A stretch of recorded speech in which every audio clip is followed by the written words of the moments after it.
Hello बच्चों। यहां लिखा है figure shows a uniform smooth solid cylinder A of radius 4 metre rolling without slipping on 8 KG plank. Clear है, smooth है, कोई फ्रिक्शन नहीं होगा। क्लियर है। ये हालांकि पीछे मैं सारी चीजें बता के आया हूं, फिर से सुनिएगा। Supported by a fixed smooth surface, ये स्मूथ सरफेस है, यहां भी कोई फ्रिक्शन नहीं है।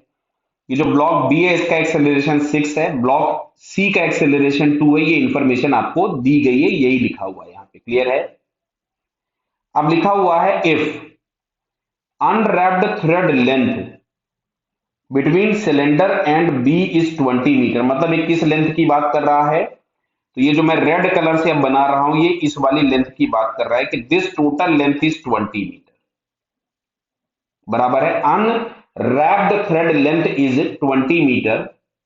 क्लियर है। At the beginning when the system was release from rest, मतलब इसको जब रेस्ट से रिलीज किया, और एक्सेलरेशन तो यही आएंगे जो भी दिए हैं। क्लियर है।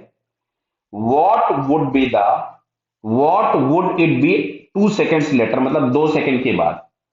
तो सबसे पहले यहां पे हम लोग इसका अल्फा निकाल लेते हैं। तो देखो ये जा रहा था 2 से इधर, बॉटम मोस्ट पॉइंट, क्योंकि ये इसके बराबर होगा।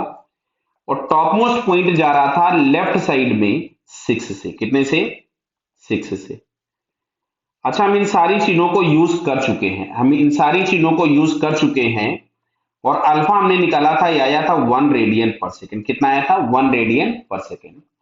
अब मैं ओ पॉइंट के रेस्पेक्ट में ए की वेलोसिटी फाइंड, एक्सेलरेशन फाइंड करना चाहता हूं। एक्सेलरेशन, तो acceleration of A with respect to ओ।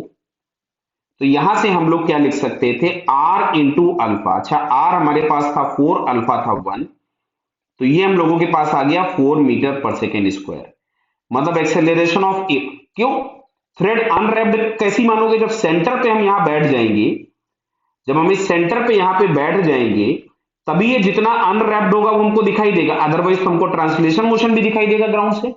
और हम लोग ट्रांसलेशन मोशन को नहीं देखना चाहते हैं, केवल अनरैप्ड चाहते हैं, मतलब रोटेशन मोशन। तो हम सेंटर पे बैठ गए, इसीलिए हमने सेंटर के रेस्पेक्ट में इसका ए फाइंड किया। अब अगर हम यहां से लिखेंगे सिंपल एस बराबर UT plus half AT square, तो s is equal to UT 0 था प्लस 1/2 ए हमारे पास हो गया 4, टी का स्क्वायर बोले तो 2 का स्क्वायर। 2 सेकंड बाद की बात पूछिए, इससे इसको उड़ा दिया, तो s इज इक्वल टू आ गया 8 मीटर। यानी जो थ्रेड है वो जितना पहले था उसमें से 8 मीटर और अनरैप्ड हो जाएगा, और अनरैप्ड हो जाएगा। तो जो टोटल लेंथ आपको मिलेगी 20 प्लस 8, मतलब दिस इज 28 मीटर्स हो जाएगी उन दोनों के बीच की लेंथ, जो कि हमको ऑप्शन नंबर 1 में दिया है। So it's first answer is correct. बेटा अल्फा मैं पीछे निकाल चुका था, चलो मैं फिर से एक बार आपको बता देता हूं अल्फा। तो अच्छा, इस बॉटम मोस्ट पॉइंट के रेस्पेक्ट में अगर हम इस टॉप मोस्ट पॉइंट की वेलोसिटी फाइंड करेंगे, तो एक्सेलरेशन, सॉरी एक्सेलरेशन में वेलोसिटी बोल गया। अगर हम एक्सेलरेशन फाइंड करेंगे तो acceleration of top with respect to bottom, तो इसको हम यहां से लिखते हैं acceleration of top minus acceleration of bottom. तो यहां पे हमको दिख रहा है कि अगर मैं इस 6 को लिखूंगा माइनस, तो ये वाला हो जाएगा प्लस, तो माइनस ही मिलेगा वो 2, क्योंकि माइनस लिखोगे आ जाएगा 8। मैग्नीट्यूड अगर हम लिखे तो यार है -8, इसका मॉड निकाल लीजिए, 8 हो जाएगा। क्लियर है। फिर अगर हमको अल्फा फाइंड करना होगा तो हमको लिखना होता है a/r। इस बॉटम और टॉप के बीच का जो डिस्टेंस होगा वो 2r हो गया।